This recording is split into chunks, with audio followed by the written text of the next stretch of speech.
먼저 지난해 7월 수해 실종자 수색하다가 순직한 최상병 사건 관련해가지고 두 번째 재판이 어제 열렸습니다. 그래서 박정훈 전 해병대 수사단장이 항명죄 혐의 받고 있잖아요. 근데 또 JTBC 단독 보도가 있었어요. 그러니까 뭐냐면 김계환 사령관이 어제 증인으로 나왔단 말이에요. 근데 대통령실 개입 의혹이 지금 가장 쟁점 아닙니까? 이 수사를 대통령실에서 개입했느냐라는 건데, 이거에 대해서 임종득 안보실 2차장이 상황 파악하기 위해서 한 번 정도 전화 걸어와서 상황 파악했다. 이게 그동안의 입장이었는데, JTBC 단독 보도 보니까 통화가 한 차례도 아니고 두 차례였고, 그리고 통화가 이루어진 뒤에 경찰에 넘어가 있던 최상병 관련 기록들이 군검찰이 다시 찾아왔다. 미묘한 그 시점과 두 차례, 그동안 한 차례라고 거짓 발언했다라는 부분을 지적을 했습니다. 이 기사 어떻게 보셨습니까? 그러니까 이거는 사실은 그 기소 자체가 대단히 무리인 것 같고, 사실관계는 이렇게 상식적으로 따져보면 어떻게 전개가 됐을지는 거의 보이잖아요. 네. 사실은 그 국방부 장관의 결재도 있었고, 그래서 당연히 사망 사건과 관련해서는 수사 자체가 군이 아닌 경찰에서 하도록 되어 있기 때문에 넘기는 게 마땅했는데, 그게 갑자기 방침이 바뀌어갖고 도로 찾아오는 과정에서 박정훈 대령이 뭐 항명을 했다라고 지금 기소가 됐는데, 네. 왜 갑자기 그 수사 기록을 경찰에 접수까지 됐던 걸 찾아오게 됐는지는 누구나 짐작할 수 있어요. 근데 그 상식과는 다른 수사 결론이 났고, 그거로 지금 재판이 이어지고 있으면서 속속들이 우리가 짐작했을 만한 사실과 관련한 게 발견이 되고 있는 거잖아요. 이거는 나중에 크게 문제가 될 수밖에 없어 보여요. 예, 이 수사와 사실관계의 끝이 어디를 향하는가, 이 모든 것들이 점점 진행되면서 뭘 의미하고 있는가, 이게 문제인 것 같습니다. 네. 그러니까 이거는 끝을 향하는 건 용산이죠. 이게 기형적인 어떤 현상들이 벌어지는 것은 아주 최고 권력자가 개입했다는 것들을 합리적으로 의심할 수밖에 없는 거 아니겠습니까? 네. 그러니까 이런 법적으로 이미 사망사건과 성범죄 관련 경우에는 법이 바뀌어서 군검찰이 아니라 경찰에서 하는 부분인데, 네. 이건 아주 명확하게 정해져 있잖아요, 룰이. 네. 근데 그 룰이 뒤엉켰다는 건 뭐겠어요? 국방부 장관 그 이상의 사람이 무조건 개입했다는 걸 알 수 있는 것이고, 지금 현재 박정훈 이 대령에 대해서 기소가 무리하게 이루어진 것도 결국에는 누구겠어요?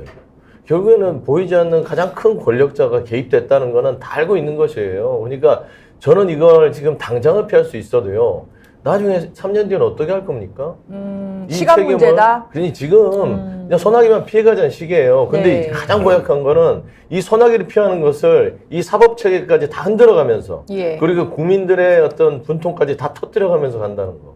저는 이런 부분에 있어서 나중에 뭐 누구라고 지칭하지 않겠지만 저쪽 용산 쪽에서는 예, 지칭하셨는데요. 알았어요. 용산에 누구라고 지칭은 안 했죠. 용산에 용산에 있는 많은 사람들 중에 책임 있는 사람들은 3년 뒤에 어떻게 할 건지 다시 한번 생각해봐라, 그런 말씀 드려요. 자, 신인규 변호사님, 지금 박정훈 단장 측의 변호인은 다음번에는 윤석열 대통령 증인 신청을 안 할 수가 없는 상황이다, 이렇게 얘기했어요.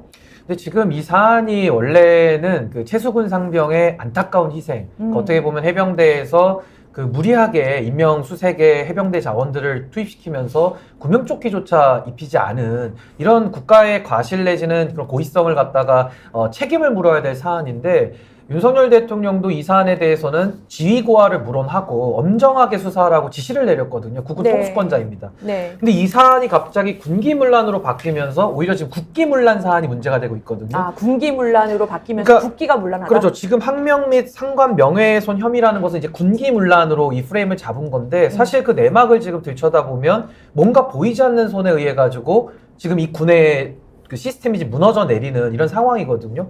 그러니까 예를 들어 해병대 수사단장이라는 직위를 가지고 박정훈 대령이 수사를 했습니다. 법에 따라서 경찰이 이첩까지 했는데, 네. 그것도 장관의 결재까지 받았죠.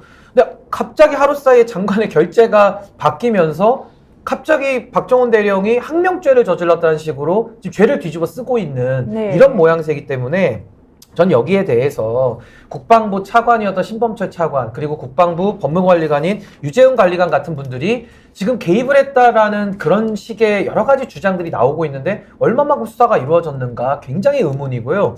사실 이게 원래대로 따지다 보면은 해병대에서 수사하는 것을 국방부는 그 독립성을 보장을 해줘야죠. 그리고 관련 사항을 취합을 해서 대통령실에 보고를 하는 형태로 가는 것이 자연스러운 수순인데 네. 지금은 법무관리관이 해병대 수사단장에다가 전화도 여러 차례 걸었다는 것이고 또 지금 안보실에서도 또 해병대 사령관에게 전화를 넣었다라는 거 아니겠습니까? 이 자체만으로도 수사 외압의 정황은 충분히 포착되기 때문에 엄정한 수사가 지금도 이루어져야 된다. 저 그런 생각을 갖고 있습니다. 예, 이게 사실 보통 일이 아닙니다. 사실 이거 김건희 여사 건하고는 저는 볼 땐 차원이 다르다.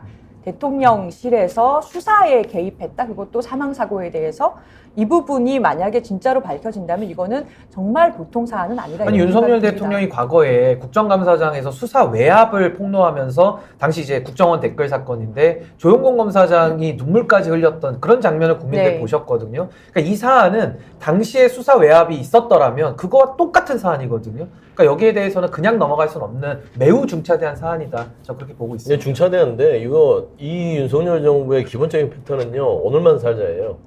오늘만 살자. 오늘만 살자. 지금만 네. 넘어가자. 아. 그래서 그 뒤로는 어떻게 되든 말든 간에 억지를 쓰든 말든 간에 어떤 국가의 근간인 여러 가지 시스템을 무너뜨리든 간에 저는 본인과 본인의 주변 사람을 보호하기 위해서는 모든 룰을 깨버려요.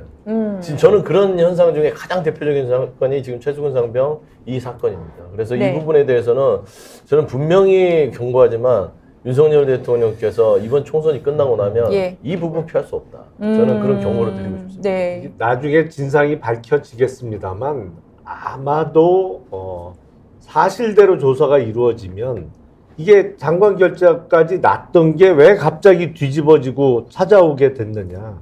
아마도 즉흥적으로 결정됐을 가능성이 높아 보여요. 아, 그렇게 보세요. 예. 왜냐하면 지금 정부의 특징이 모든 게 즉흥적으로 결정이 되는데 최고 권력자의 어떤 말 한마디에 인맥이라든가. 그거를 주위 참모들이 안 됩니다 소리를 못하는 분위기.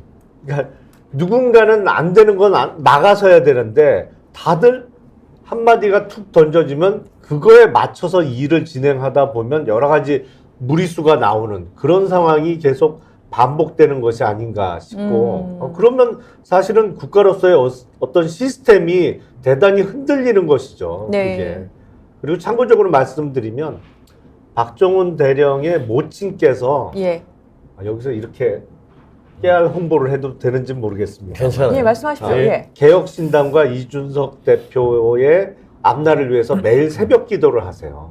아, 그래요? 네, 그래서 그거 새벽 기도하는 장면이 가끔 사진으로 전달이 됩니다. 예, 저희 아, 쪽에. 정말 깨알한 곳이군요. 알겠습니다. 그래서 박정훈 대령을 위해서도 네. 이번에 개혁신당이 잘 돼야 됩니다. 아, 저희 프로에 한번 나와 주십시오. 나오셔서 입장이나 좀 심경에 대해서 말씀을 해주시면 좋을 것 같습니다. 개혁신당 깨알 홍보 잘 들었습니다. 아, 네. 자, 지금 댓글에 안 그래도 개혁신당 화이팅! 뭐 하늘나무님께서 얘기하시고 또 김용남 의원님 언제 나오시나요? 뭐 창당, 민심동행 창당 축하합니다. 뭐 기다립니다. 이렇게 여러 가지 응원 메시지가 있습니다. 스픽스는 말하는 언론입니다. 대세는 유튜브, 그중에서 스픽스. 좋아요, 댓글, 구독, 알림 설정. 여러분이 저희를 사랑해 주시고 우리가 여러분을 사랑하는 4가지 방법입니다.